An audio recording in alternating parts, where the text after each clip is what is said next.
நான் இன்றைக்கி ஸ்நாக்ஸ்க்காக வாழைப்பூ குர்குரே செய்ய போகிறேன். வாழைப்பூ குர்குரே எப்படி செய்கிறதுன்னா, வாழைப்பூவோட தோலை பிரிச்சுட்டு அதில் வாழைப்பூவை எடுத்துக்கிட்டு வாழைப்பூவில் இருக்கிற ஒரு காம்பையும் அதோட தோலையும் நீக்கிட்டு, இப்போ ஒரு தட்டு எடுத்து மஞ்சத்தூள், கடல மாவு, மிளகாத்தூள், உப்பு, இஞ்சி பூண்டு பேஸ்ட் போட்டு தண்ணி ஊற்றி நல்லா மாவு மாதிரி பிசைஞ்சு வச்சுக்கணும். இப்போ எடுத்து வச்ச வாழைப்பூவெல்லாம் அதில் போட்டு நல்லா பிசைஞ்சு இப்போ ஒரு 10 நிமிஷம் போல் ஊற விட்டுட்டு, இப்போ ஒரு பேன் வச்சு பேனில் பொரிக்கிற அளவுக்கு எண்ணெய் ஊற்றி எண்ணெய் நல்லா சூடு பண்ணிவிட்டு, இப்போ சிம்மில் வச்சு ஒன்று ஒன்றா போட்டு பொரித்து எடுத்துக்கிறேன்.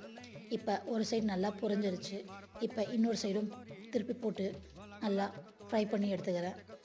இதை ஃப்ரை பண்ணுறதுக்கு ஒரு 10 நிமிஷம் போதும். வாழைப்பூ குர்குரே ரெடி ஆயிடுச்சு. இது பசங்களுக்கு ரொம்ப பிடிக்கும். காய் சாப்பிடல நம்ம ஃபீல் பண்ண வேண்டாம்.